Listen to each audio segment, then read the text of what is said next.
Yo creo que podemos esperar un par de minutos más en lo que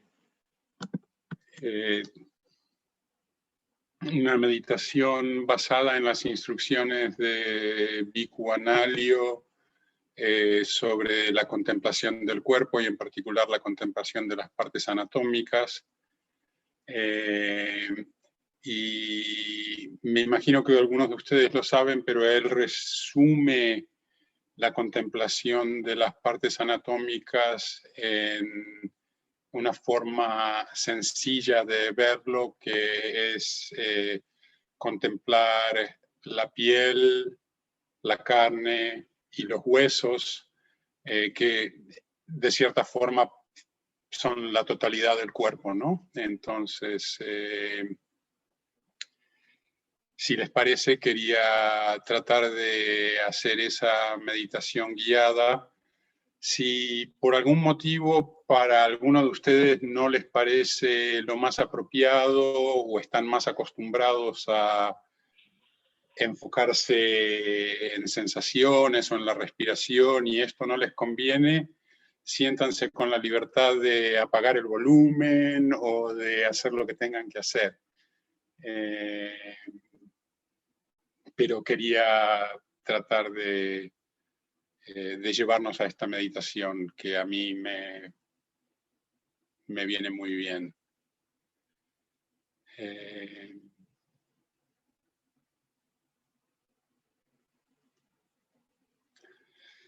Entonces, bien, tomando una posición, perdón, primero que todo, ¿me escuchan bien? ¿Me muestran con un dedo si me escuchan bien? Bueno, excelente, gracias. Entonces, sí, tomando un momento para encontrar una posición lo suficientemente cómoda para estar quietos los próximos 30-35 minutos. Una posición erguida, pero no demasiado rígida, y una actitud mental alerta, pero a la vez relajada.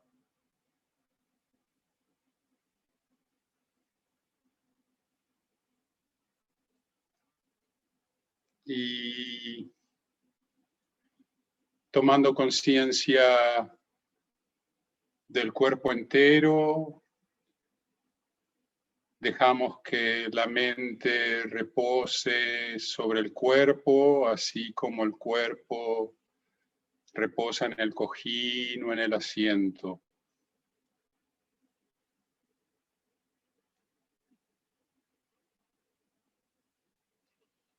Y sin perder esta atención enraizada en todo el cuerpo,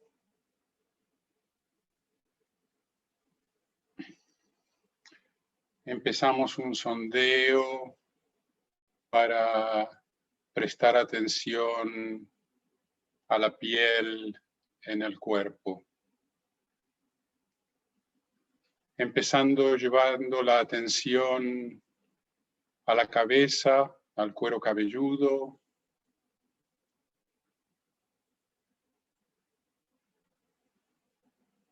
sin necesidad de percibir o sentir precisamente la piel, sino solamente con la atención necesaria para saber que aquí hay piel.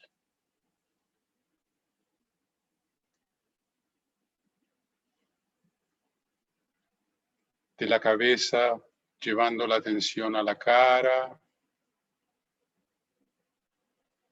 sabiendo que aquí hay piel.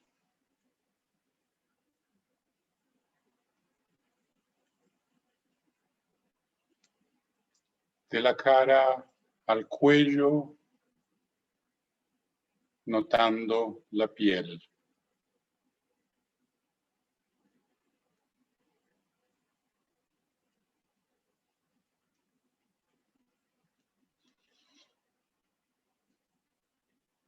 Del cuello a un hombro,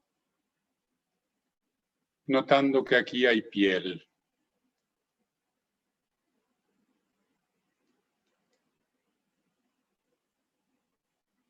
del hombro a la parte superior del brazo,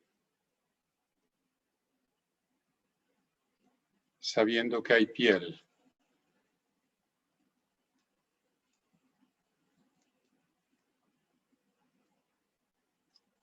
Al antebrazo,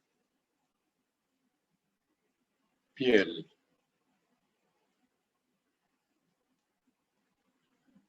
Y la mano, piel.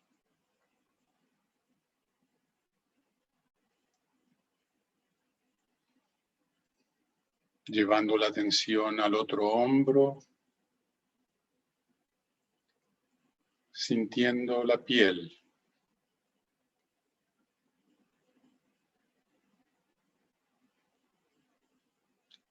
Del hombro a la parte superior del brazo,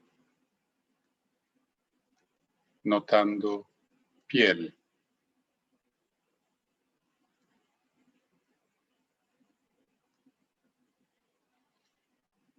Al antebrazo, piel.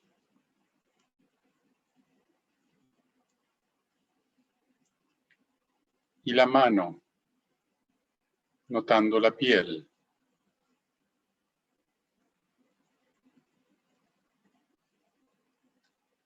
Llevando ahora la atención al pecho, a la parte superior del tórax, sabiendo que aquí hay piel.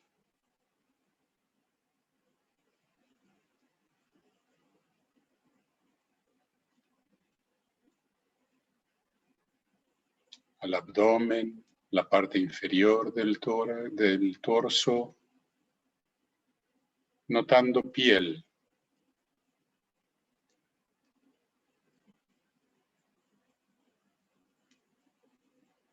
La espalda, la parte superior de la espalda, notando piel.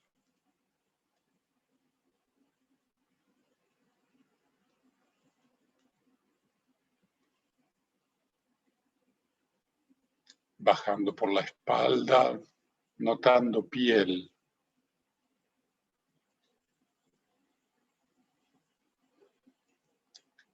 Llevando la atención ahora a una de las caderas, sabiendo que aquí hay piel.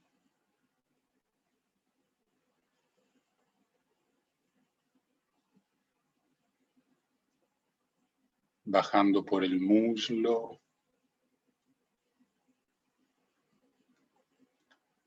la pantorrilla, notando piel. Y el pie, piel.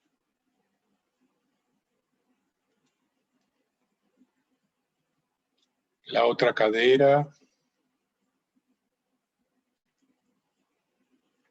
llevando la atención ahí y sintiendo la piel.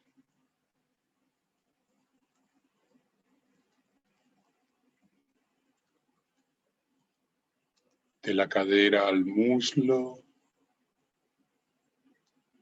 notando piel.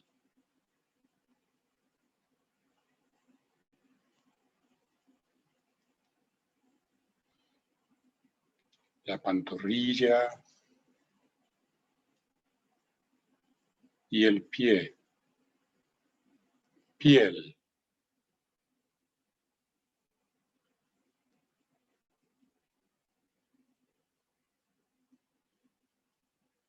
Y tomando un momento ahora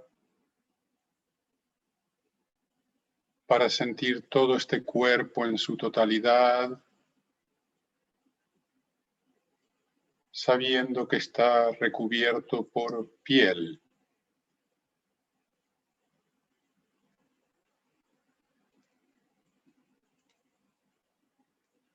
Y desarrollando una actitud de no apego a la piel. Al fin y al cabo, es solamente piel.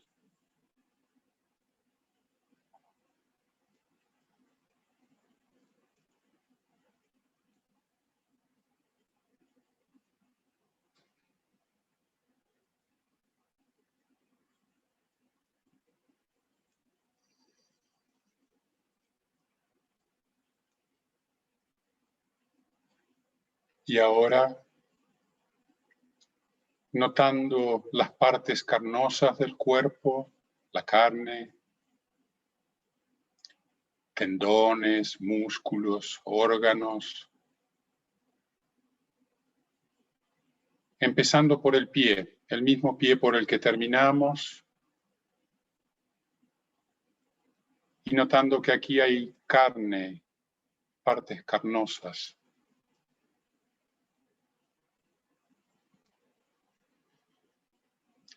Subiendo la tensión por la pantorrilla. Notando carne.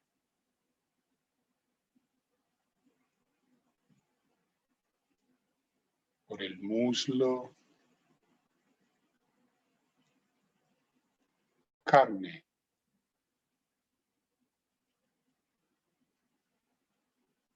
La cadera.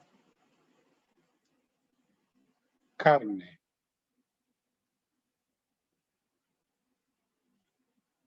Llevando la atención al otro pie, sintiéndolo y sabiendo que ahí hay carne.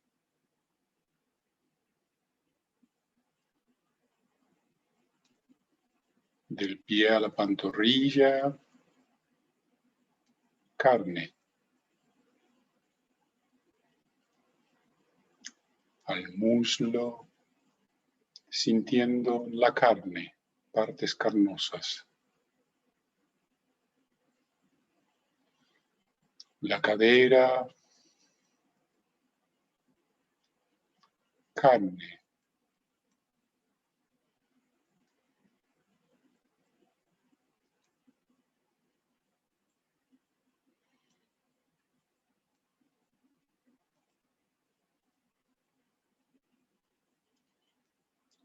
Subiendo por el abdomen, sabiendo que hay carne, órganos, intestinos, carne.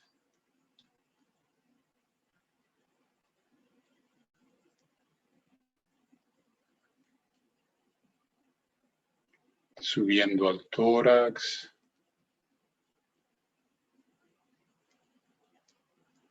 notando carne.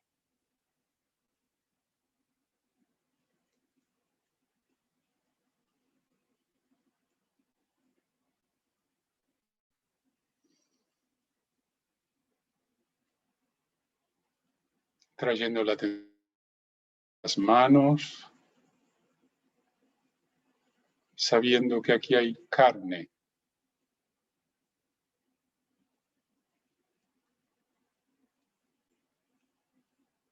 El antebrazo,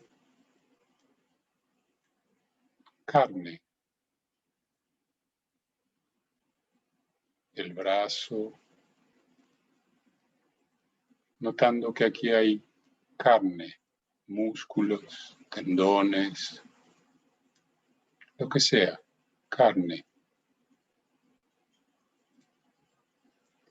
El hombro,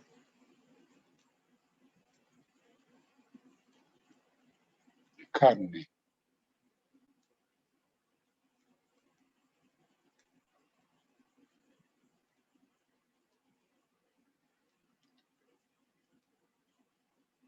La otra mano, carne.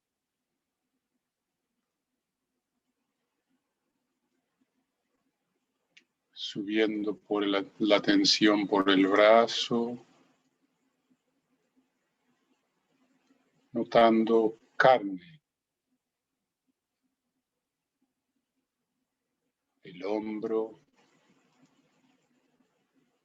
sintiendo carne, partes carnosas.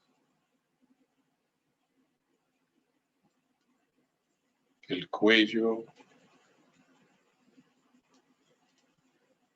carne.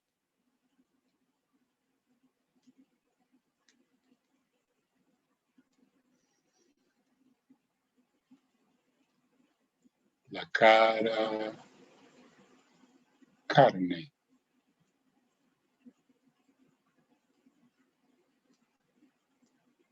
y la cabeza, carne.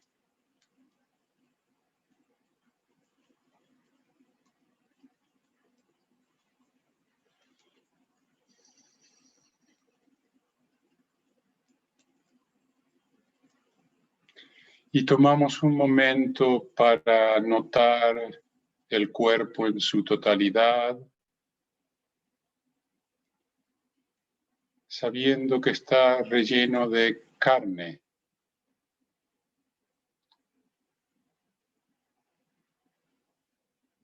Y desarrollando a la vez una actitud de desapego a la carne. Es carne nada más.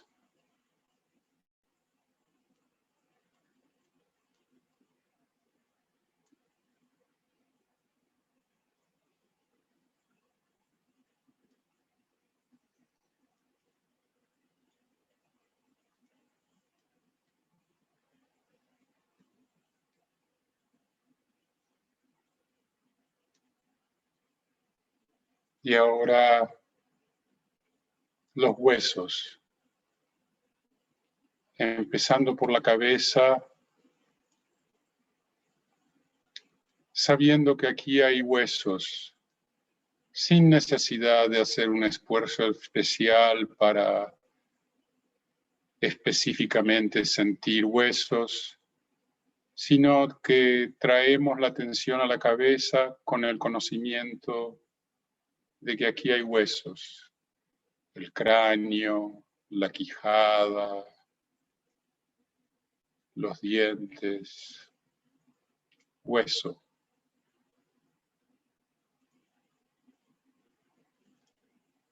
De la cabeza a la cara, prestando atención a la presencia de huesos.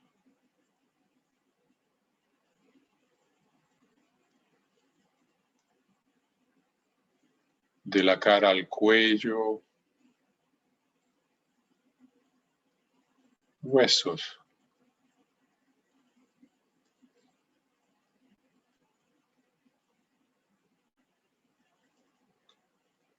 Un hombro,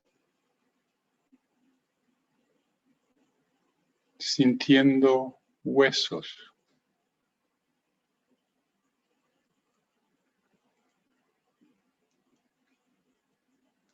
Del hombro a la parte superior del brazo, hueso.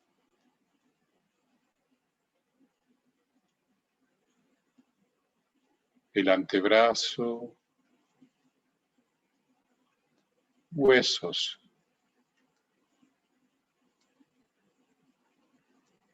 Y la mano, huesos.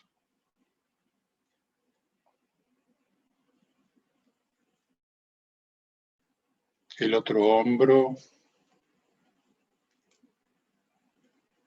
notando huesos.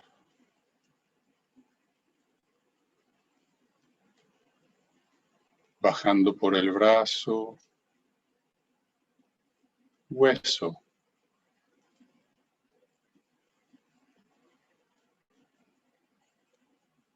El antebrazo, huesos.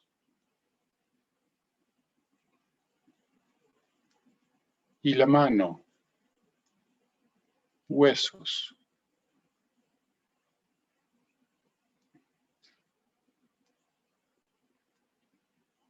Llevando la atención a la parte superior del torso, al tórax, notando los huesos.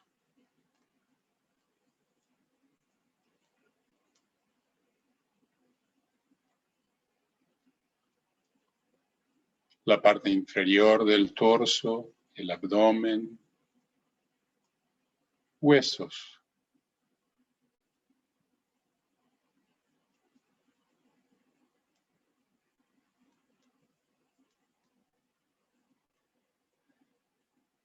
Una cadera,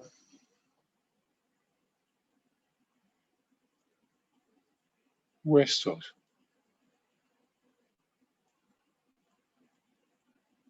el muslo,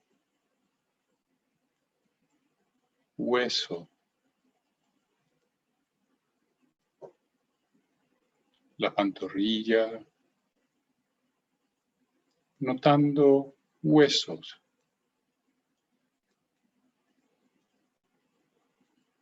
Y el pie, huesos.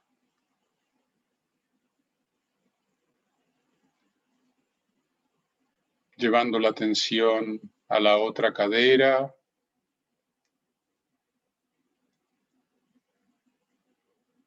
notando que aquí hay huesos.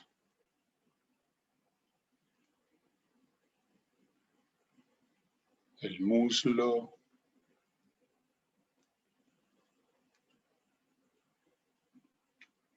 huesos.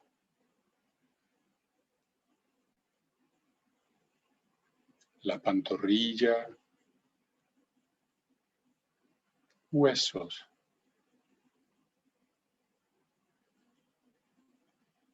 Y el pie, huesos.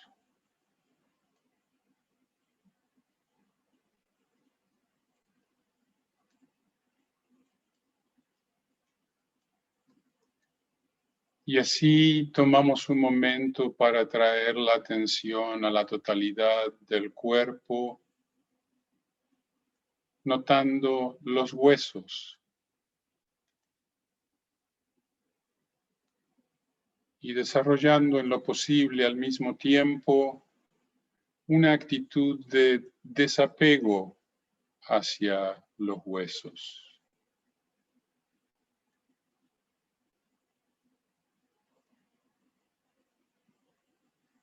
Tomando un momento para entender este cuerpo compuesto de piel, carne y huesos.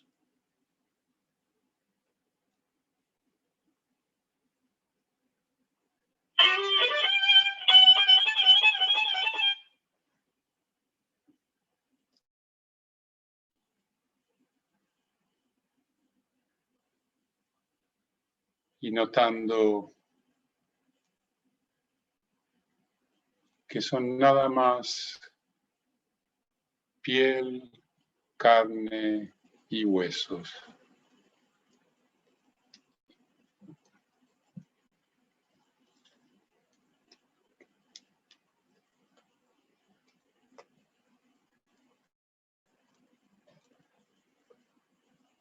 Y habiendo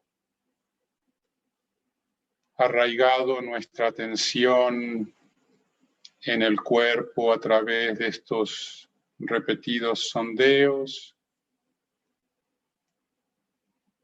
podemos ahora abrir nuestra atención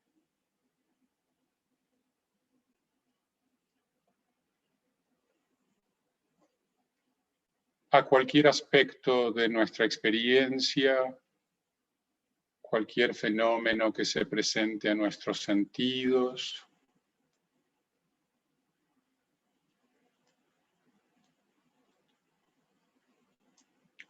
Observando abiertamente,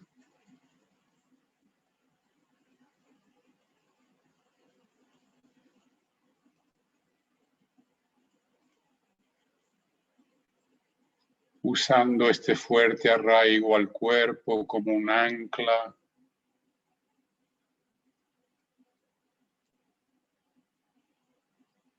que permite que la atención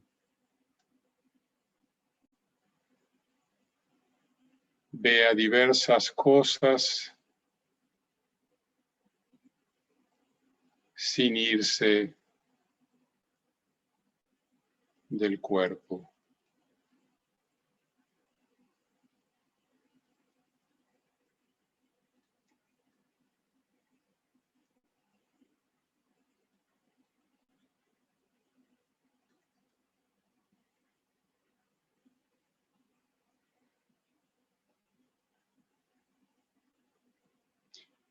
Y notando que estos fenómenos, que estas sensaciones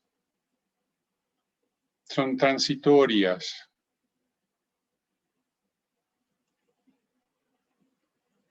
Que emergen, transcurren y eventualmente pasan y se disipan.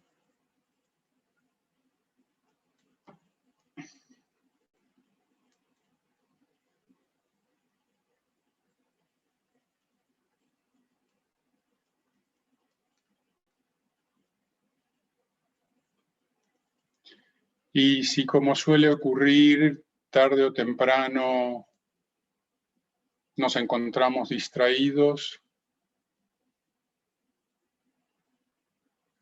gentilmente trayendo la atención otra vez al cuerpo,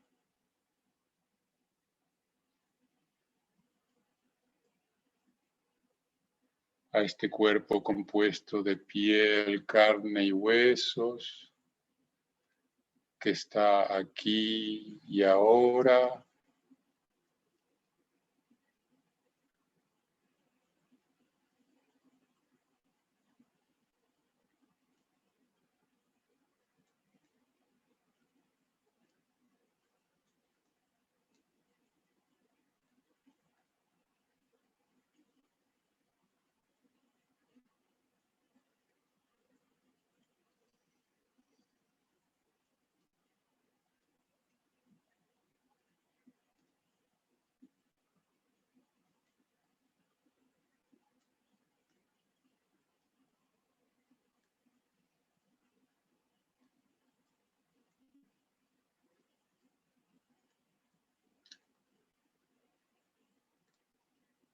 Y para este último periodo de meditación juntos, quisiera, si podemos, traer a la mente un ser, una persona u otro ser que esté pasando alguna situación difícil, real o imaginaria, una situación dolorosa.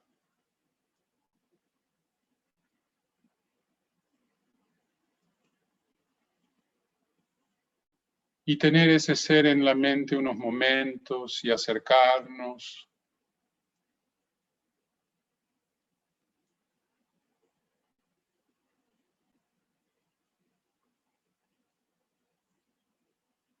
Poder ver su dolor,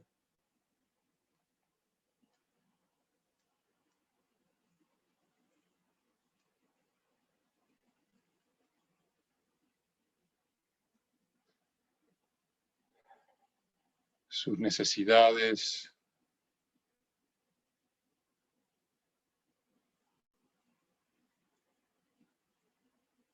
su fragilidad.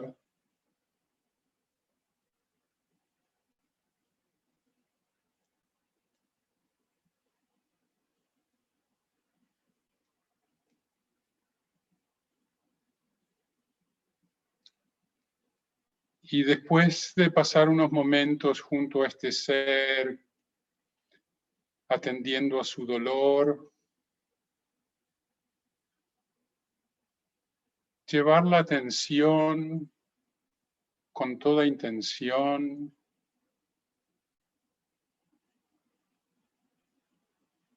a la sensación que nos puede surgir de querer ayudar a esa persona, al deseo de que esa persona se alivie, que su dolor pase,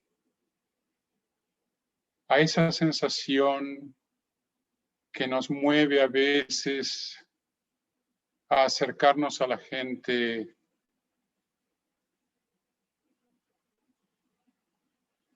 y ofrecerles una ayuda.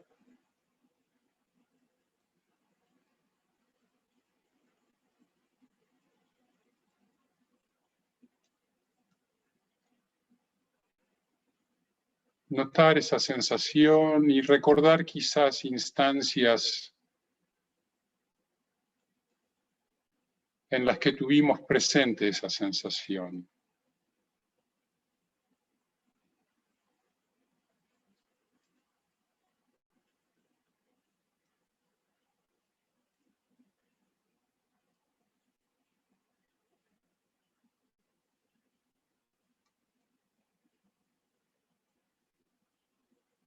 Y notar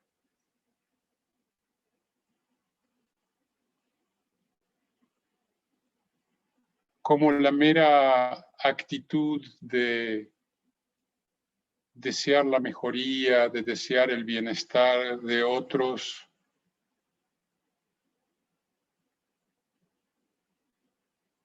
puede crecer y también crear bienestar en nosotros.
Y una vez más, trayendo la atención al cuerpo entero,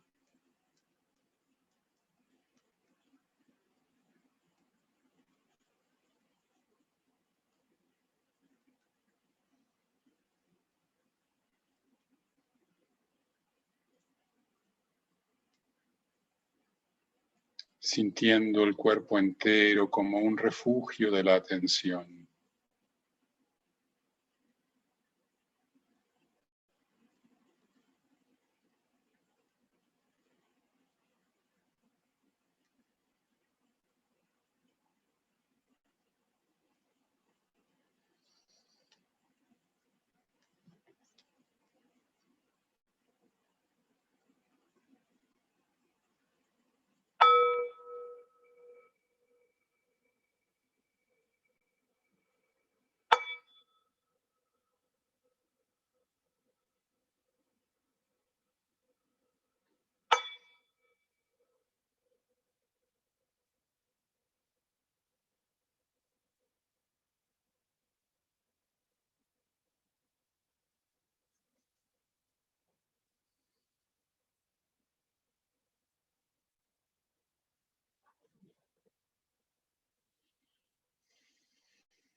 Volviendo suavemente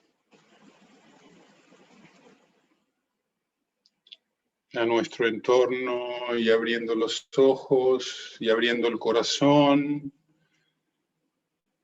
dedicamos el mérito que pueda haberse generado por nuestro tiempo de práctica juntos, en particular para Álvaro y Flavio, hermanos de Lucía que están pasando momentos muy difíciles, deseándoles pronta mejoría y el mejor posible de los alivios. Y esperamos que ese beneficio se extienda hacia todos los seres que están necesitados en este momento.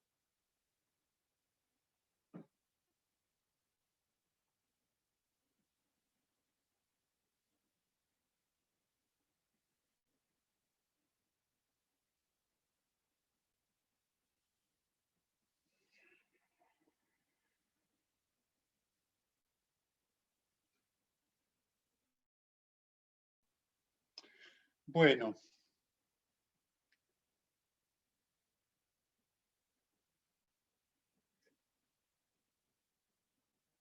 ¿Empezamos la charla? Muy bien.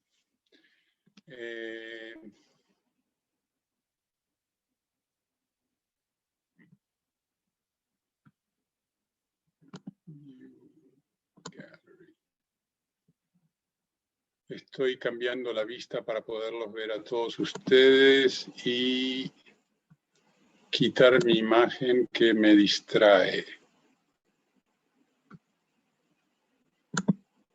Ok, mejor así. Bueno, querida Sangha, realmente muchísimas gracias por invitarme otra vez a estar con ustedes de este lado, charlando y ofreciéndoles un poquito de lo que puedo compartir de mi práctica y realmente muy agradecido cada vez por la oportunidad de reflexionar sobre lo que significa la práctica. Y en particular en esta ocasión en la que el enfoque es un poquito más personal, por diseño de Ricardo, no porque a mí me guste ese tipo de charla para mí, me resulta un poquito difícil hablar de lo personal y mucho más fácil hablar de generalidades, pero bueno, es una práctica. Y el título de la charla, que es Pequeños Pasos, Grandes Panoramas, tiene que ver un poco con una imagen, una especie de alegoría que de alguna manera se relaciona con cómo entiendo el camino de esta práctica.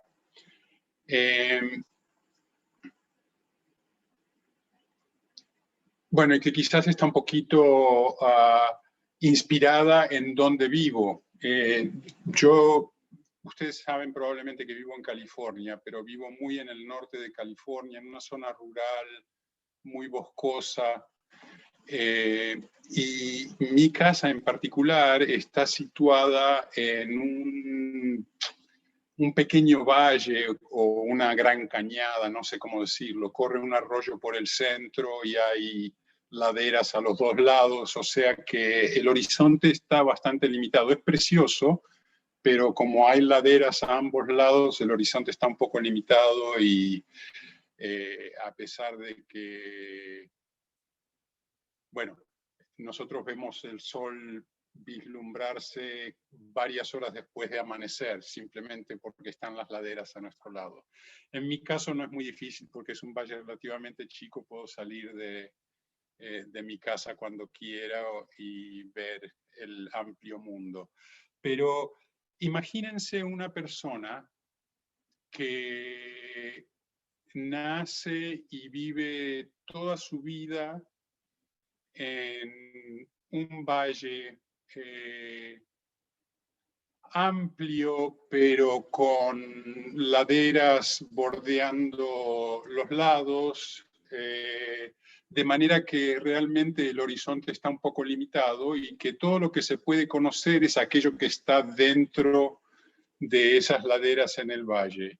Y el valle es lo suficientemente grande como para que las necesidades de la vida se puedan dar, y de hecho esta persona nunca ha salido del valle, nadie de su familia ha salido del valle, y esta persona no conoce a nadie que haya salido. Tengo un mensaje de que no se escucha bien y que está entrecortada. Entonces quiero ver si mi conexión de internet está bien o no. Pues sí, parece que sí. Voy a tratar de hablar un poco más lentamente, entonces, aunque se entrecorte, creo que se va a escuchar un poco mejor. Si siguen sin escucharme, por favor, déjenmelo saber y trato de mejorar las cosas. Entonces estábamos hablando de que esta persona nunca ha salido de este valle, no conoce a nadie que ha salido de este valle, ha escuchado hablar de que hay un mundo fuera del valle, pero nunca salió del valle. Por algún motivo, en algún momento, un día la persona decide que va a tratar de ver si se puede subir a la ladera y qué hay más allá. Y buscando encuentra un pequeño sendero y sube por la ladera y realmente sin demasiado esfuerzo, al final de un tiempo llega a la cresta de esa ladera y de repente tiene una visión de un horizonte amplio con otros valles, ríos, bosques, montañas, a lo lejos el mar, todo un mundo diverso y amplio y a lo lejos quizás unas montañas muy altas.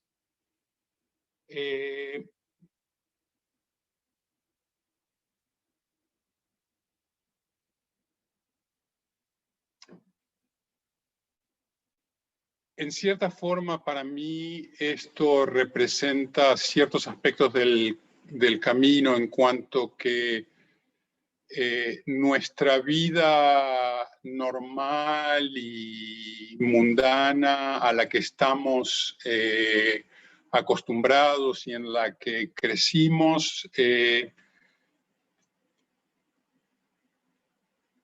puede ser bastante satisfactoria en muchos aspectos, es lo que conocemos y no vemos más allá. Y de repente, por algún motivo, quizás sin demasiado esfuerzo, nos acercamos a una situación que nos abre un panorama muy distinto de lo que estábamos acostumbrados y que nos llena de curiosidad y de necesidad de seguir viendo más qué es lo que hay y a qué nos lleva. Y que en esa exploración empezamos a entender también mucho más sobre la vida que llevábamos en el valle y sobre las limitaciones que tenía eso. Bueno, de todos modos, para mí esto es nada más una imagen que da una idea de la trayectoria y a la que podemos volver para hablar de más detalles. Pero dejando las alegorías de lado, les voy a contar un poquito de mi trayectoria personal, ya que nos conocemos hace un tiempo y quizás vale la pena compartir un poquito más.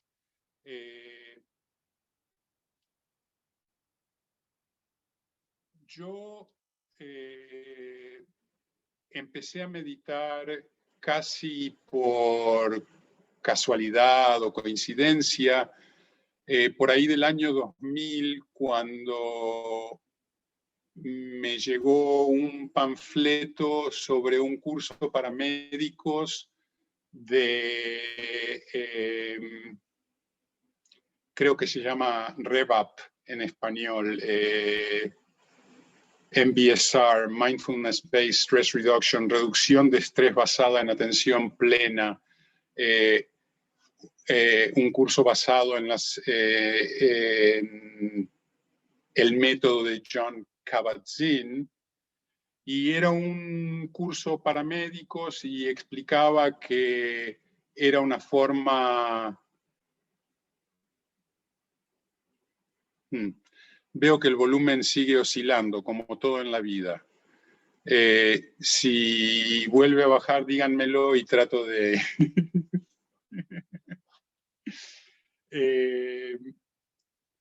Entonces, me llegó un panfleto, decía principalmente que era un método para que los médicos pudieran ayudar a los pacientes que tienen dolor crónico y que tienen estrés descontrolado o problemas con ansiedad para mejorar su situación. Y yo sin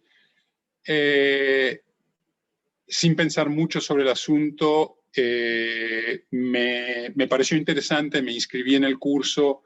Era un curso de 8 semanas y realmente era un curso que enseñaba a los participantes a usar el mindfulness, la atención plena, para reducir estrés, para poder manejar mejor el dolor, para tener más tranquilidad.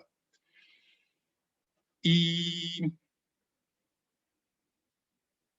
por varios años me dediqué a meditar con ese método. Creo que tenía una práctica intermitente, no era una cosa de todos los días, sino que tenía periodos en los que meditaba más y periodos en los que perdía la práctica, pero a través de los años seguí usando esos métodos y aparte que lo recomendé a muchísimos pacientes, el libro Full Catastrophe Living se llama en inglés, creo que se tradujo como Vivir con plenitud las crisis, un libro de Jon Kabat-Zinn que básicamente explica los principios del método de 8 semanas de reducción del estrés basado en atención plena.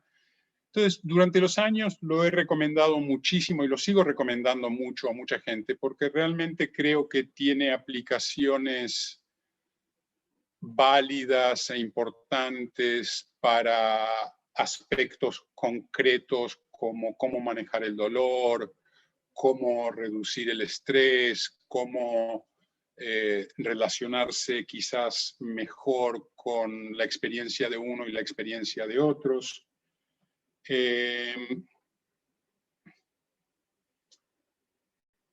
Pero mi práctica realmente se limitaba a eso y yo no, a pesar de que sabía por haber leído el libro de Jon Kabat-Zinn que estas técnicas estaban basadas en las enseñanzas del Buda, realmente como persona no religiosa que no tenía mucho... no desarrollé mucha curiosidad al respecto y no busqué más explicación o cómo estaba relacionado este método a las enseñanzas del Buda.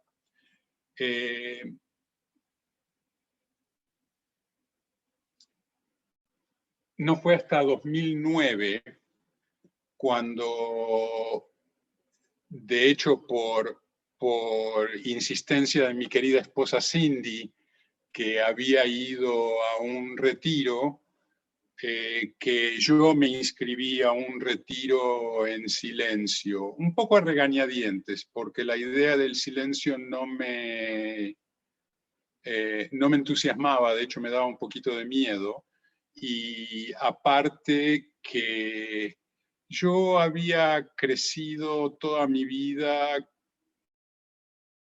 las ideas sobre cómo se conocen las cosas, cómo se sabe, cómo se puede, cuál es el proceso cognitivo, que dependían realmente de un entendimiento lógico de las cosas y poder explicar claramente con palabras lo que se sabe. Y de hecho yo siempre pensaba, bueno, si una persona no puede explicar claramente con palabras algo, es porque realmente no lo sabe. Ese era mi mantra, digamos, o mi forma de ver las cosas, y me parecía que dedicarle un montón de tiempo a estar en silencio no valía la pena. Pero bueno, fui. Y bueno, fue una cosa sorprendente porque al final del retiro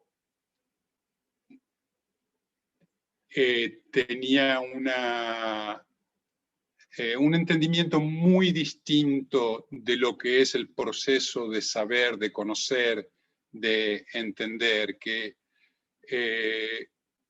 me dio a ver las tremendas limitaciones del lenguaje y de la lógica, que son obviamente herramientas e instrumentos muy, muy útiles, pero que tienen limitaciones muy severas y que de hecho nos esconden aspectos muy importantes de la realidad. Entonces, bueno, pasó eso, pasó que hubo una especie de cambio sísmico en mi percepción de las cosas. Es decir, obviamente sigo prestándole mucha atención a las palabras, trato de ser elocuente, trato de ser coherente, trato de explicar las cosas lógicamente, y sin embargo sé que siempre falta algo, que solamente estoy dando una pequeña rebanada de la totalidad cuando hablo, porque nada se puede describir en palabras en su totalidad. Entonces pasó eso, que fue una cosa muy importante. La otra cosa que pasó y que de hecho reafirmó, o que quizás hasta contribuyó a que yo pudiera hacer ese cambio, fue que una de las maestras del retiro, en una de sus charlas del Dharma, contó su experiencia de su primer retiro. Y esta es una maestra ahora bastante mayor y muy conocida, y resulta que ella contó que estaba al final de su primer retiro de una semana y estaba entusiasmadísima contándole a su amiga, que también es ahora una maestra de meditación muy famosa, pero que le llevaba tiempo en la práctica. Esta persona le estaba contando entusiasmadísima de todas las historias que pudo entender y ver, y todas las relaciones que pudo sacar entre distintas historias durante la meditación. Y su amiga mayor, digamos, la paró y le dijo: cada vez que surja una historia, déjala pasar. Las respuestas no están en las historias. Entonces, yo estaba, creo, en una situación de poder entender eso de una manera profunda, y desde entonces mi práctica realmente ha estado dedicada a enfocarme al entendimiento no conceptual de mi experiencia, es decir, al entendimiento palpable, visceral, de lo que está ocurriendo.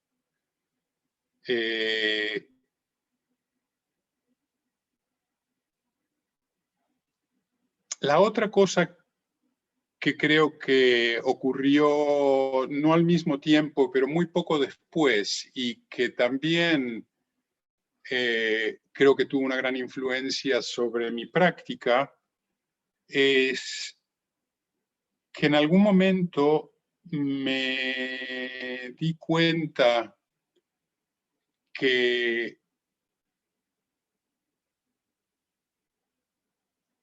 lo que me pasaba cuando yo me proponía prestar atención a la respiración, digamos, y de repente me encontraba perdido en una historia,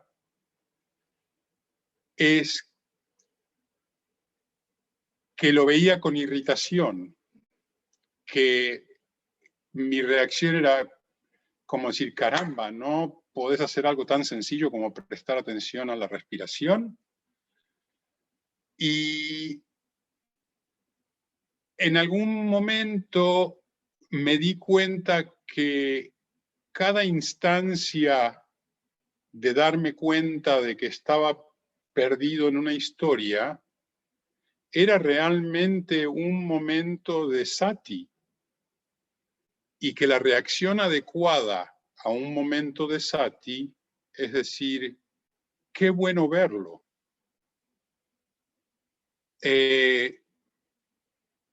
Para mí eso fue un cambio fundamental. En el momento en el que pude cambiar mi actitud de irritación y autocastigo por haberme perdido a una actitud de recompensa, por así decirlo, de ver lo bueno en haberme encontrado, la meditación cambió muchísimo y se hizo mucho, mucho más fácil generar más atención plena y traerla más rápido al frente. Entonces, creo que eso es una cosa muy común, ¿no? Que frecuentemente nos encontramos fallando, por así decirlo, y la respuesta es castigarnos. Y eso desfavorece el encontrarnos. Si cada vez que nos encontramos fallando nos castigamos, pues vamos a dejar de mirar. Vamos a seguir fallando, pero vamos a dejar de mirar.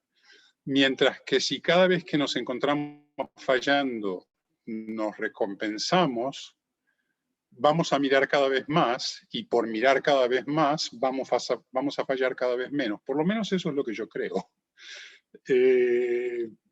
Entonces, para mí eso fue algo muy importante, de poder hacer ese cambio y de poder ver lo bueno en cada instante de sati, aun cuando lo que sati ve es algo desagradable. Es decir,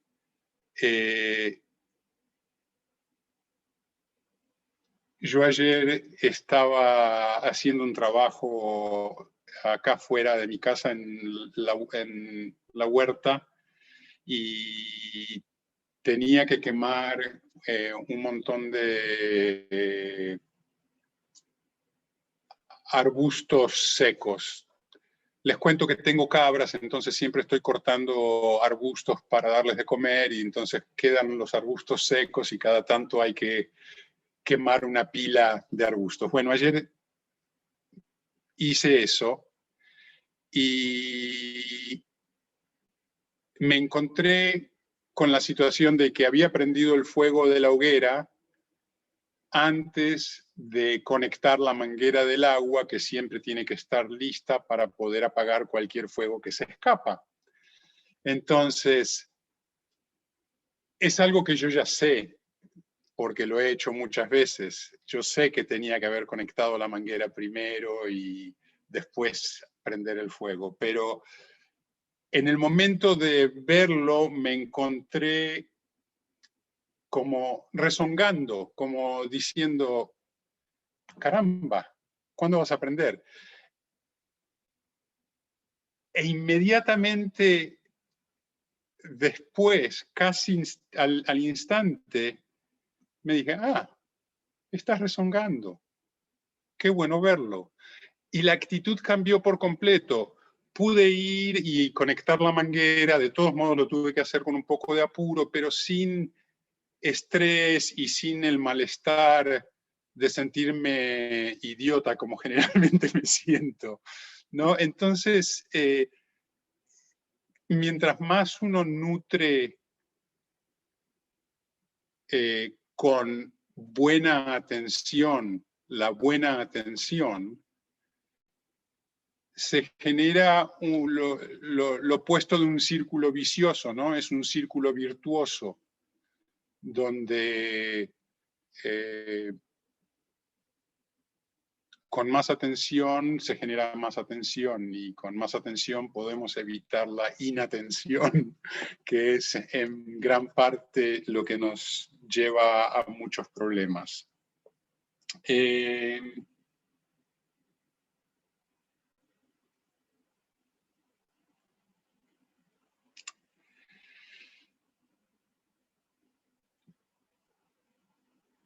Por un tiempo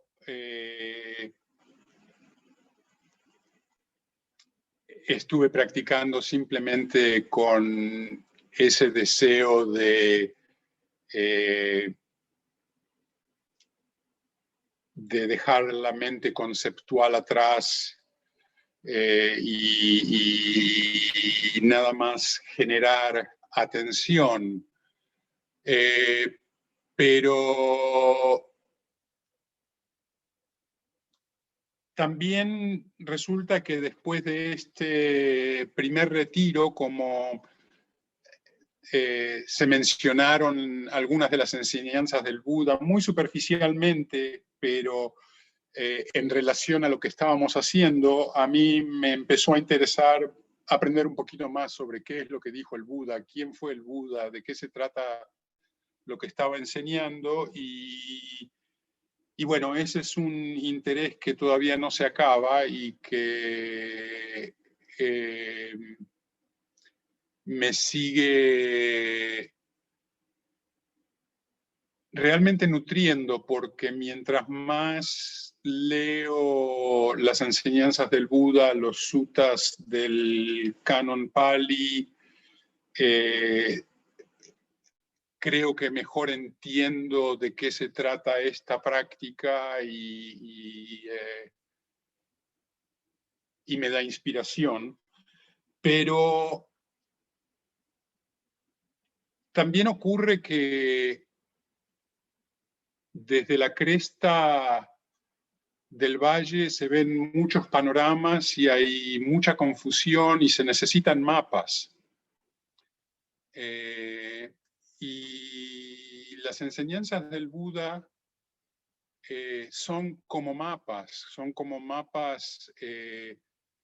que llevan todos al mismo destino y que permiten empezar de cualquier lado. Entonces, volviendo otra vez a los conceptos, porque el Buda enseña sus enseñanzas de manera conceptual y conexiones entre dualidades y cosas así, que son realmente instrucciones que quieren que las dejemos atrás. Es decir, instrucciones que nos llevan a sobrepasarlas y a dejarlas detrás, pero que son necesarias para que no nos perdamos, por lo menos para mí. Me imagino que hay gente que intuitivamente puede seguir el camino correcto, pero a mí me han venido muy bien las instrucciones. En particular, algunas de las cosas muy básicas, ¿no? El entender que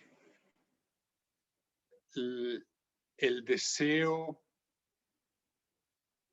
es la fuente de la insatisfacción y el entender que hay un método para completamente erradicar las fuentes de la insatisfacción es importante. Y tener instrucciones que nos ayudan a dirigir la atención y a entender cómo es que la atención se puede usar para llegar al camino correcto y cómo es que la atención también puede servir otros propósitos que no tienen nada que ver con el camino. Todo eso es importante.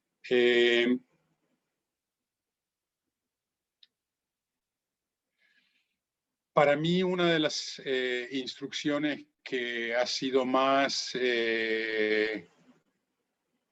beneficiosa es las instrucciones del Satipatthana Sutta, del Sutta de los 4 del Sati, que de alguna manera creo que resume la mayoría de los aspectos de las instrucciones del Buda en el camino hacia la liberación. Y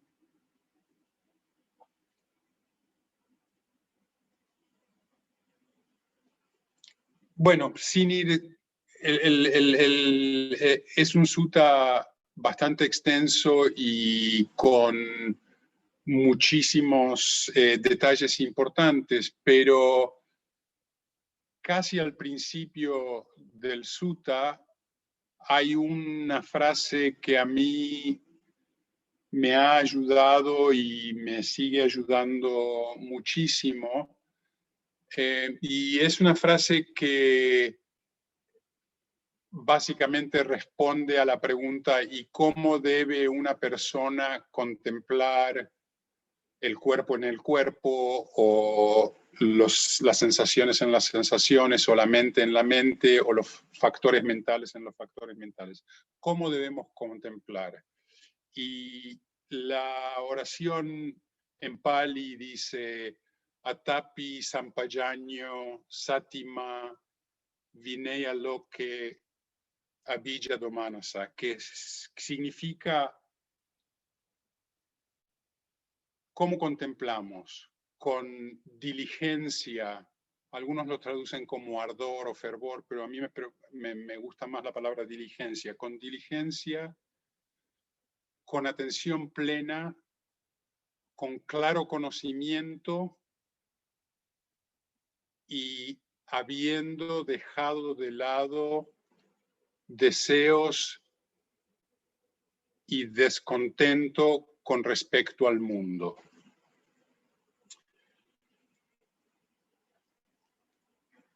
Diligente, con atención plena, con claro conocimiento y sin ningún deseo o descontento con respecto al mundo. Si pudiera practicar así todo el tiempo, estaría liberado, ¿no? Entonces, desde alguna forma, uno dice, bueno, pero ¿qué nos están pidiendo? ¿Que estemos liberados para practicar?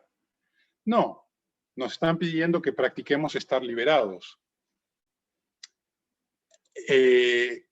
Y nos están dando las características de cuál es la experiencia de estar liberado. Hay muchas más instrucciones en el sutta y realmente recomiendo que todos lo estudiemos asiduamente si queremos entenderlo, pero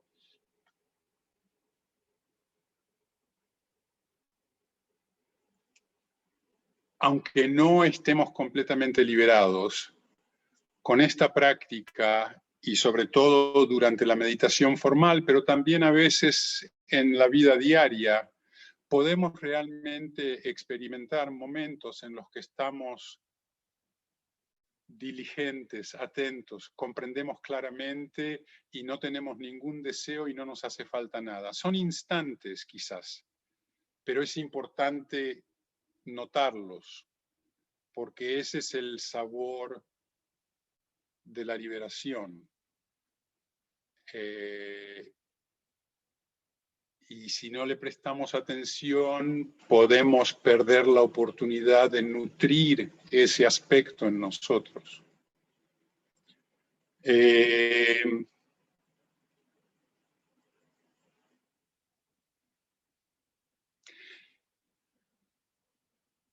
¿Cómo se practica esto? Bueno, por empezar, creo que al principio todos tenemos que practicar sentados en silencio y volviendo una y otra vez y otra vez y otra vez a las instrucciones básicas de traer la atención a nuestro objeto de atención, sea cual fuere. Pero eventualmente nadie vive sentado. Todos vivimos moviéndonos y en relación. Entonces, la práctica tiene que manifestarse y practicarse en movimiento y en relación.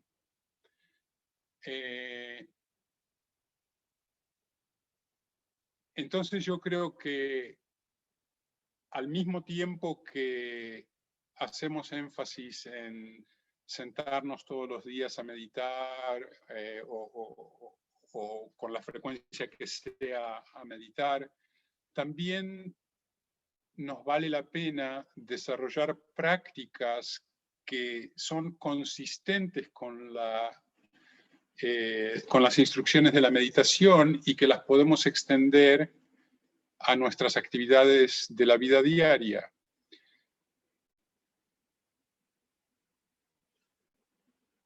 Hay muchísimas prácticas. Yo me acuerdo que al principio, para traer la atención al presente, y esto es inclusive antes de saber nada sobre el budismo, cuando todavía estaba practicando mindfulness secular, digamos, que por un tiempo, cada vez que pasaba por un umbral de una puerta, hacía hincapié en el que aquí estoy, en el umbral de esta puerta. Y como uno pasa muchos umbrales de muchas puertas todos los días, es una forma fácil de volver la atención al momento y quizás tomar medio segundo para parar. Esa es una cosa. Yo soy médico, ya no estoy practicando hace 1 año y medio más o menos, pero por mucho tiempo, cada vez que iba a entrar al cuarto donde está un paciente, en el momento de agarrar el picaporte, ¿se dice picaporte? La manija. En el momento de agarrar el picaporte, siempre pongo toda la atención sobre la sensación de la mano en el picaporte. Y tomo un momento, un segundo quizás, para preguntarme cómo está el cuerpo o dónde está la mente. Y nada más eso, que es un segundo, a mí me resultó en la capacidad de estar mucho más tranquilo en el momento de abrir la puerta y decir hola, que creo que para la persona que lo recibe es importante, ¿no? Es decir, si estoy corriendo y apurado y digo hola sin mirar a la persona, hay una sensación, y si me tomo el momento para calmarme y entrar, recordar que estoy aquí para ayudar y decir hola calmadamente y con una sonrisa, se desarrolla distinta la entrevista, digamos.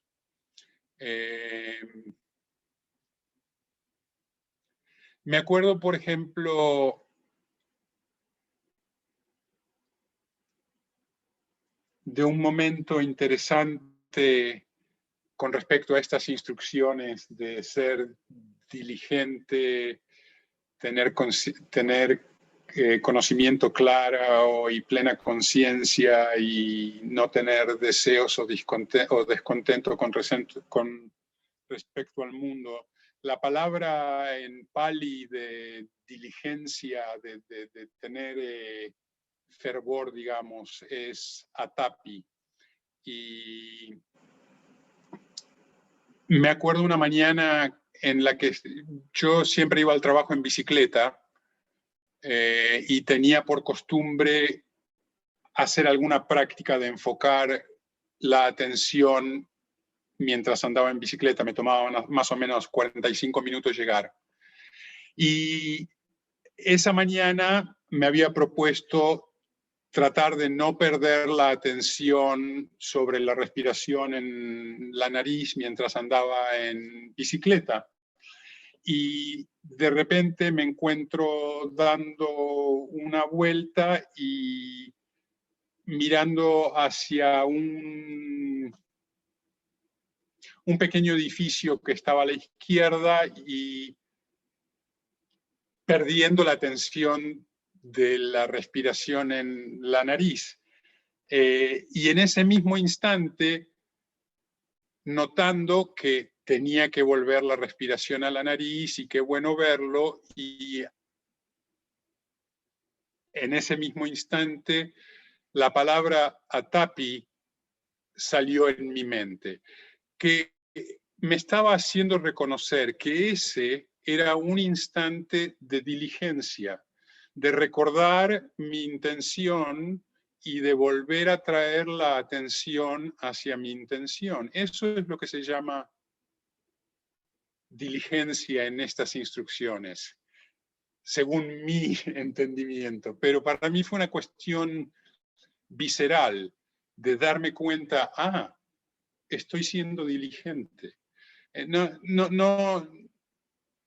No fue una congratulación ni nada por el estilo, nada más un entendimiento. Esa es una forma en la que la práctica se puede extender a la vida diaria. Bueno, andar en bicicleta solo quizás es demasiado similar a estar sentado en meditación porque tampoco estamos interactuando y tenemos la capacidad de enfocarnos mucho. Pero, no sé, otro ejemplo, quizás que sea un poquito más interactivo.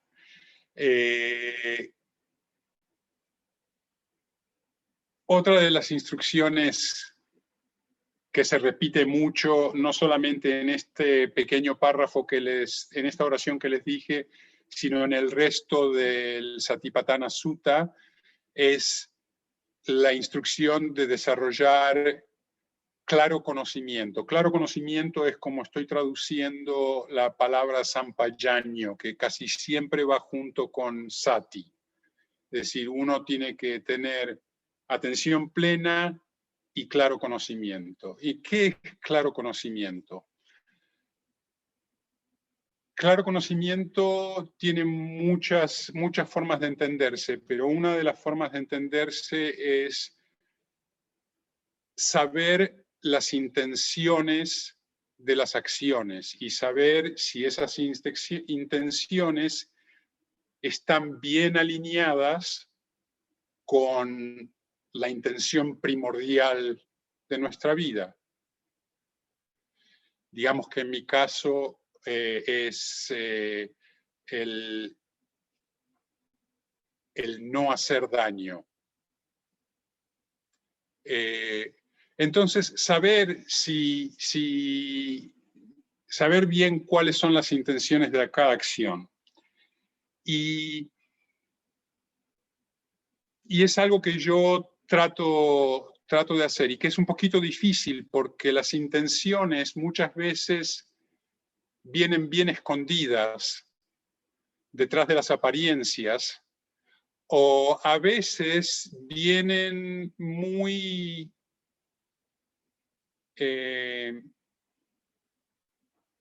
como en una madeja de hebras. Hay varias intenciones que van a la misma acción, pero no todas son buenas.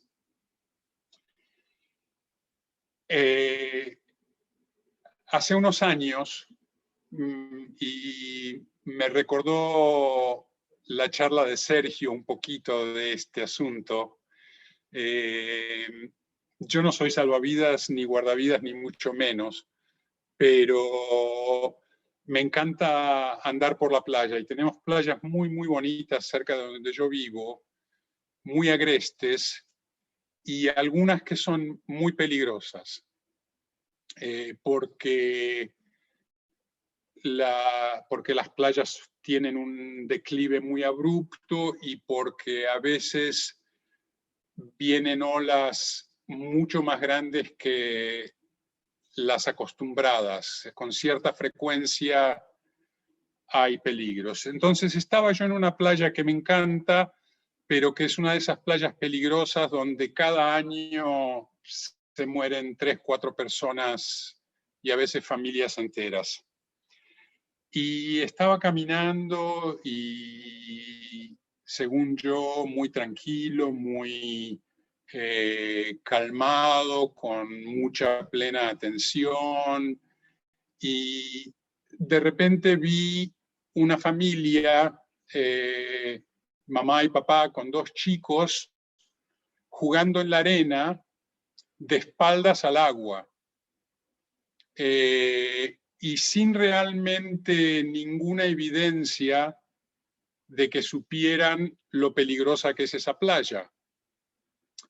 Entonces, yo me acerqué a ellos con toda la intención de amablemente decirles que si no saben que esta playa es muy peligrosa, que por favor presten atención, que aquí se muere gente todo el tiempo. Y lo que ocurrió fue que se enojaron conmigo. En vez de recibir el mensaje como algo válido o importante o beneficioso, se irritaron y me dijeron que no me meta en lo que no debo, que ellos saben cómo cuidar sus hijos. Bueno, el resultado es que yo terminé esa interacción con un poco de indignación y malestar. Y me di cuenta al poco tiempo que parte de lo que pasaba es que no solamente yo tenía la intención de ayudarlos, sino que tenía la intención de ser reconocido como alguien que ayuda y esperaba ser agradecido. Esas intenciones no son ni necesarias ni sanas. La única intención sana e importante en eso era la de ayudar. Y la respuesta adecuada a que mi ayuda no sirva no es malestar, tiene que ser ecuanimidad. Si yo me enojo con la persona que estoy tratando de ayudar porque no recibió mi ayuda, el problema es mío. Entonces, esos son algunos ejemplos, creo, de cómo se puede tratar de llevar la práctica que hacemos sentados o en soledad y en silencio a la vida de acción y de interacción. Y creo que ya hablé mucho, así que a pesar de que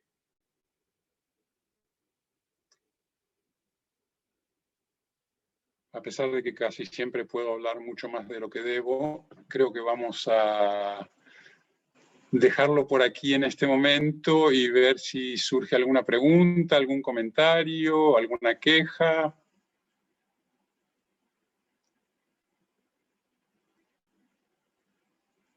Gracias por escucharme.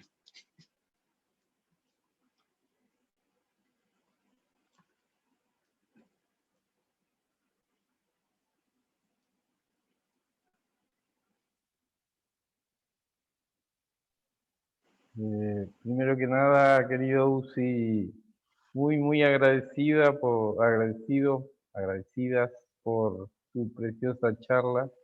Segundo, por compartir tus experiencias, que sé que no es tu fuerte ni te gusta mucho, pero sinceramente me pareció preciosísima la charla, compartiendo eso de la vida mundana, ¿no? La práctica budista llevada a la vida mundana.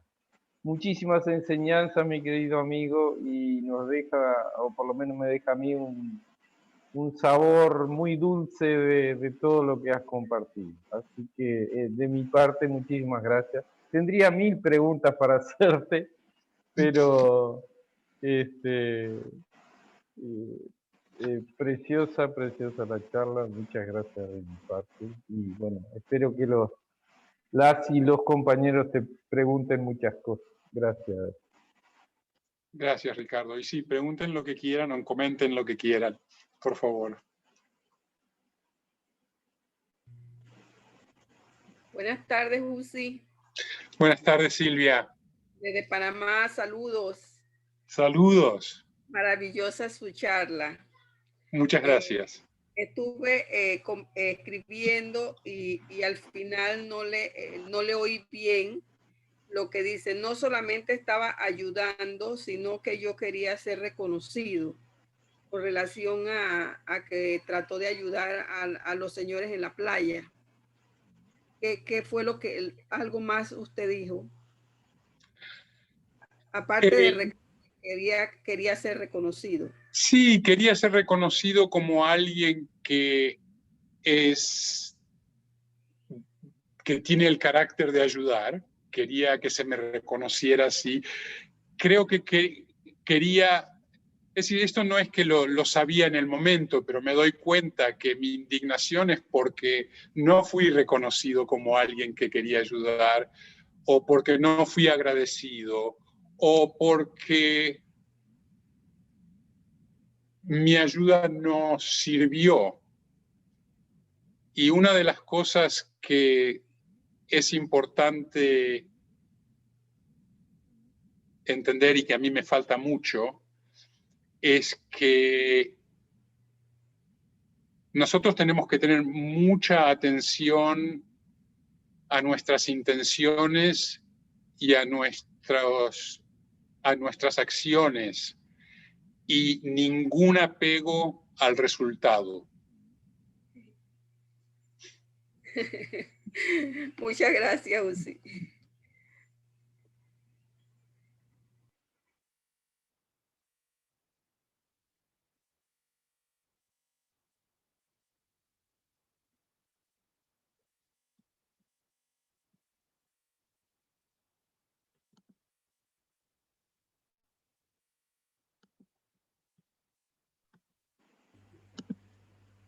Bueno, Uzi, muy agradecida por todas las cosas que aprendimos y aparte de toda la enseñanza, fue muy lindo conocer un poquito de tu vida porque creo que todos te imaginábamos allí en el medio del valle, en ese paisaje tan pintoresco, con tus cabritas.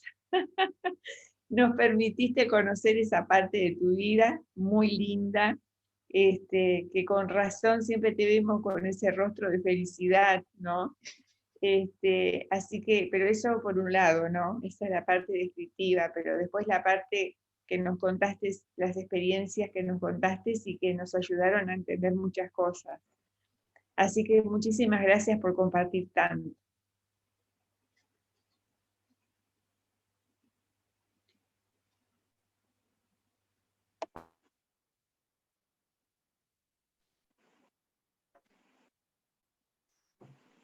Ana, por favor. Hola, Uzi. Quería preguntarte, cuando dijiste que capaz que entendí mal, que en determinados momentos estabas como concentrado en pensamientos y después te diste cuenta que en realidad estabas en sati. Eso es lo que no... ¿Cómo hiciste para darte cuenta?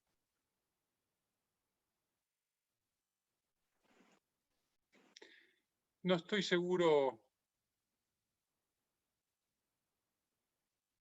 de qué fue lo que dije que lleva a esa pregunta, porque no...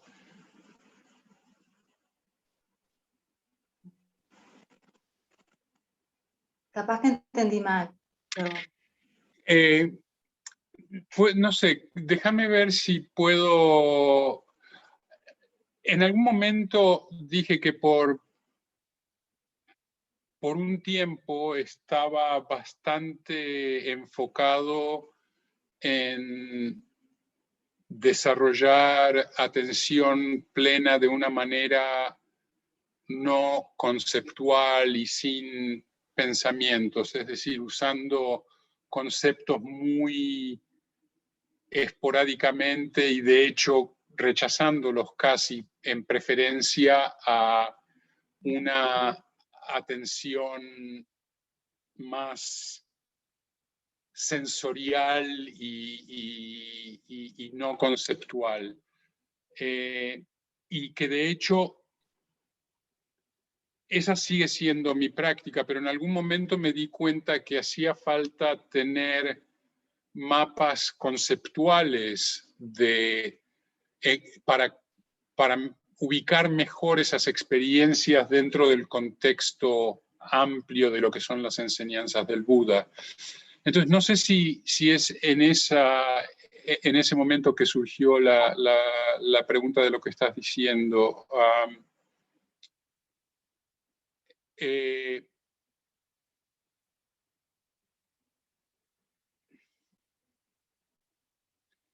posible, sí. Gracias.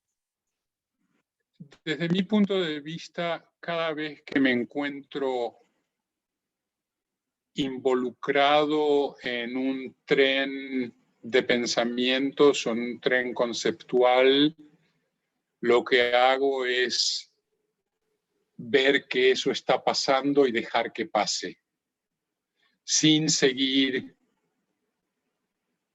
involucrándome, no sé cómo explicarlo, es decir, dándome cuenta que estaba en ese tren, pero que ahora el tren se está yendo y yo estoy acá. Y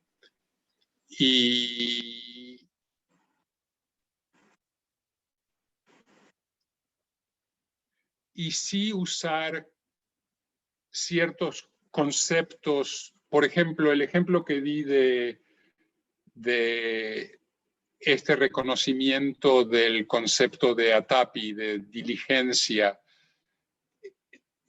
Yo en ese momento estaba muy concentrado en lo que estaba pasando y no tenía realmente pensamientos reconocibles.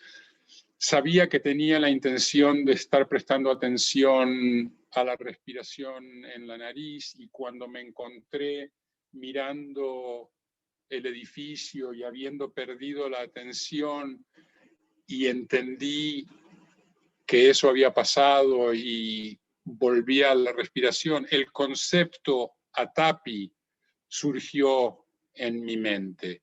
Es un concepto, es un pensamiento, pero es como casi...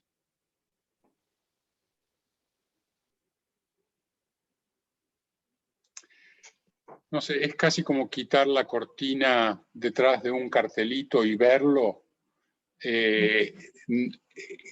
es algo muy espontáneo, ¿no? Y el reconocimiento de que, eso es lo que está pasando. Pero sin necesidad de tener que decir, lo que está pasando es que tal y cual, sino ese golpe de entendimiento.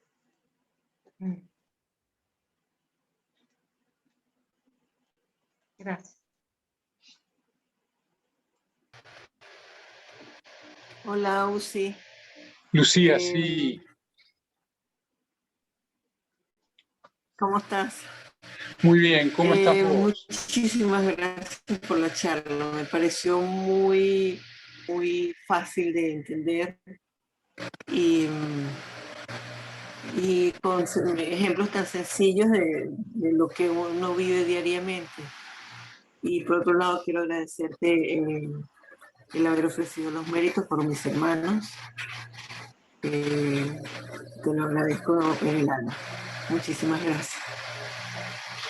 Gracias a ti y espero que tus hermanos encuentren alivio pronto y que vos también puedas tener paz y tranquilidad pronto. Gracias.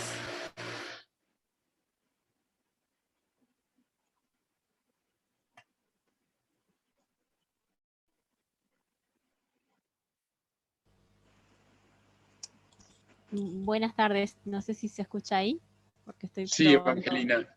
Gracias. Bueno, muchas gracias, Susi, por la charla. Maravillosa, me llevó un montón de cosas. Gracias. Me gustaría ver si podés volver a mencionar un poquito cuando hablaste de círculo virtuoso y del otro, volver a ese ejemplo. Sí, claro. Si lo recordás. Claro, claro. Gracias.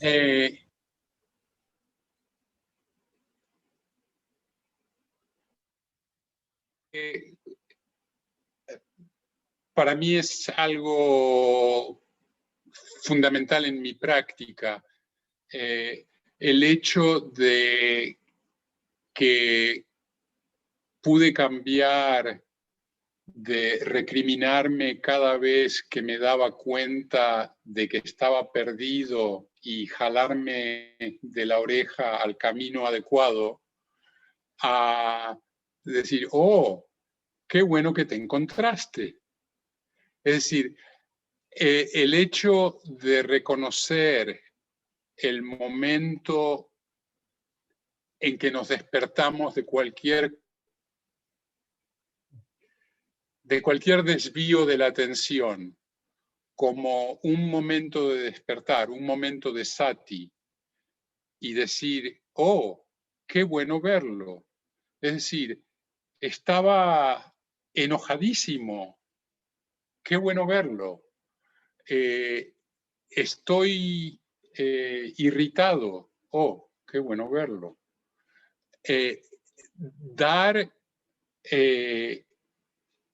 recompensa a la capacidad de ver es lo que genera el círculo virtuoso.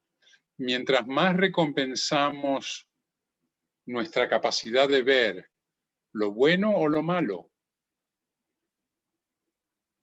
más capacidad de ver tenemos.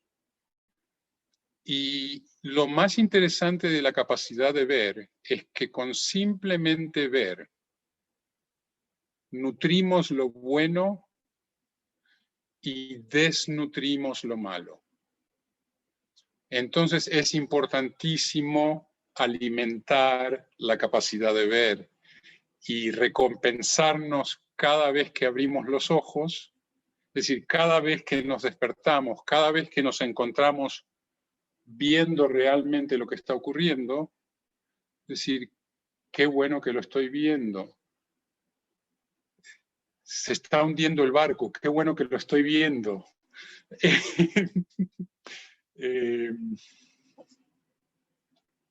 Gracias por esa pregunta, porque me me parece importante para mí.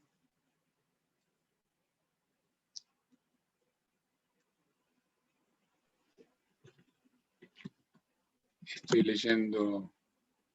Vanessa de León te manda las gracias por compartir con tanta honestidad tu camino en el sendero de la meditación y el budismo. Desde Colombia. Gracias, Vanessa.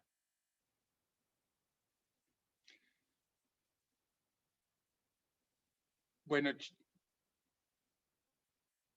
¿queda algún comentario? Cristina, por favor.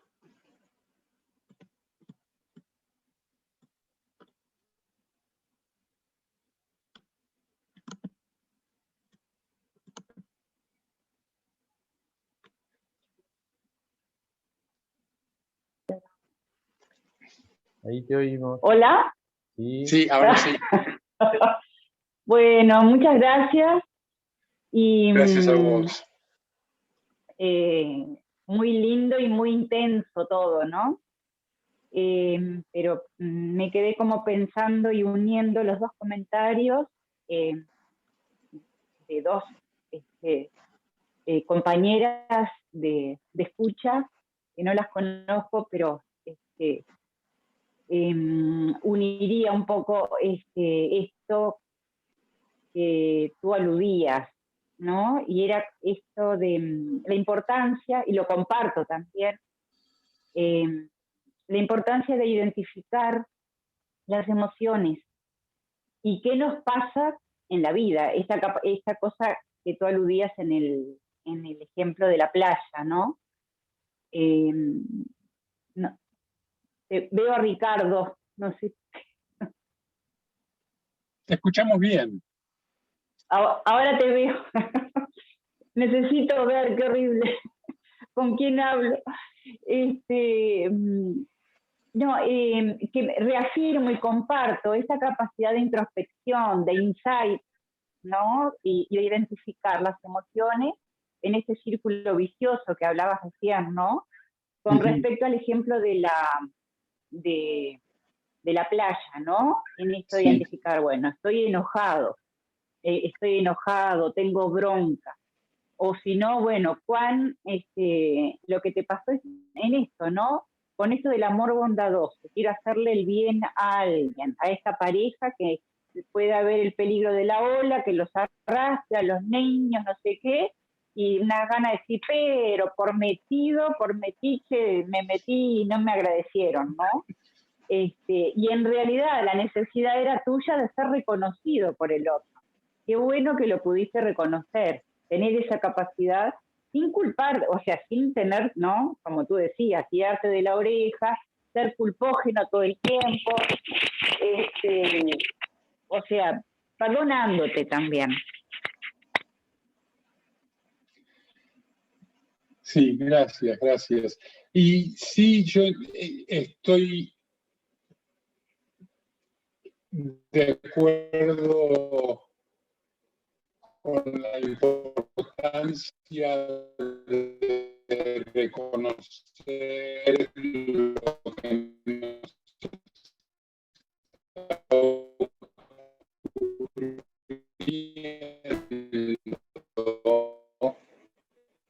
Entonces, cuando yo me doy cuenta de que parte de lo que me está molestando en una situación es que no fui reconocido como X,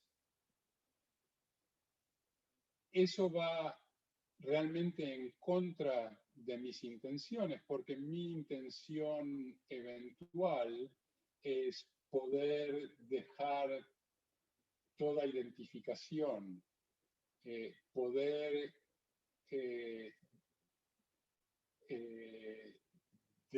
desenvolverme de esa identificación que ve a Uzi como alguien que ayuda o a Uzi como alguien que debe ser reconocido, sino entonces sí, es importante porque nos ayuda a de alguna manera deshebrar el ovillo de intenciones que nos motivan y separar aquellas intenciones que consideramos dignas de nutrir de aquellas intenciones que consideramos no dignas de nutrir. Pero eso es nada más mi caso en particular. Todos tenemos distintos momentos en nuestra práctica y distintas intenciones, pero es importante para cada uno de nosotros poder ver eso.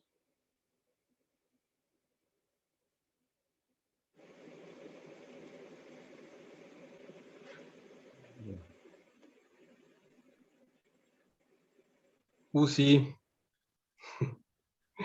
muy linda lo que compartiste. Gracias. Pero además, y creo que lo más importante, supiste ilustrarlo con la voz, porque te metías en las colinas y la voz disminuía. Y ibas a la cresta y la voz como que... Pero por suerte nunca te dejé escuchar, yo te escuchaba bien. Y bueno, por momentos me dio mucha gracia porque era increíble, hablabas de colina y disminuía la voz, ¿no? Como realmente si estuvieras en la colina. Y bueno, también toda la referencia que hacías al mito, ¿no? A mí inmediatamente se me representó la alegoría de la caverna, ¿no? Y en esto de la atención plena y lo de la práctica, bueno, ¿no? Es esa capaz que obligación moral, ¿no? De aquel que puede salir fuera de la caverna, ¿no? Y dejar de ver las sombras, poder volver a la colina, ¿no? También se me representó, no sé, me imaginaba yendo de Montevideo y allá a Estados Unidos, en un lugar hermoso, ¿no? Y poder salir de lo que es la comarca, ¿no? Y de una mentalidad a veces pueblerina, provinciana, muchas cosas, y bueno, el viaje lo que te da esa perspectiva, ¿no? También, imaginar un recorrido personal, y o sea, relacionado con esto de la caverna, ¿no? Y después la sintonía, ¿no? Con el tema de salvar vidas, que tú lo hacías desde la parte médica, y bueno, y eso de ayudar, ¿no? Ayudar y servir, también, como a veces, ahí hay un punto que también me identifiqué mucho, ¿no? Obviamente cuando mencionaste la playa, te entendí perfectamente, porque a veces el que puede llegar a ver o mirar, ¿no? Y que está acostumbrado, es difícil a veces que la otra persona pueda ver cierto peligro cuando uno tiene la vista refinada, ¿no? Y siempre pongo el ejemplo de un radiólogo cuando ve una placa y enseguida te dice, acá tenés fisura, y vos no mirás y te pasás rato y no ves nada, ¿no? Entonces el que tiene la vista a veces refinada, como la atención refinada, a veces podés detectar ciertas sutilezas que a veces si no lo practicás es muy difícil. Entonces, eso por un lado, pero por otro lado me gustó lo que hablabas de la recompensa, ¿no? Y eso tenía que ver también, yo a veces un poco lo contaba con mi experiencia, si en ese momento estaba haciendo o estaba haciendo, ¿no? Porque cuando uno es, a veces,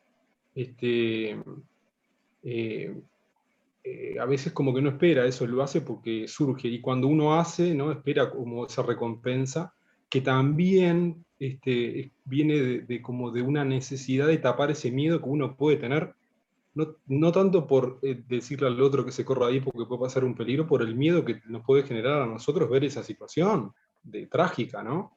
Entonces me sentí muy identificado y bueno, nada, quería compartirte eso, agradecerte y bueno, muchas gracias por cultivar esto de conocernos un poquito más y transmitir tu experiencia de profesional. Gracias a vos. Bueno, y gracias a todos. Creo que ya estamos en hora de decir hasta pronto, a menos que haya algún otro comentario de último momento.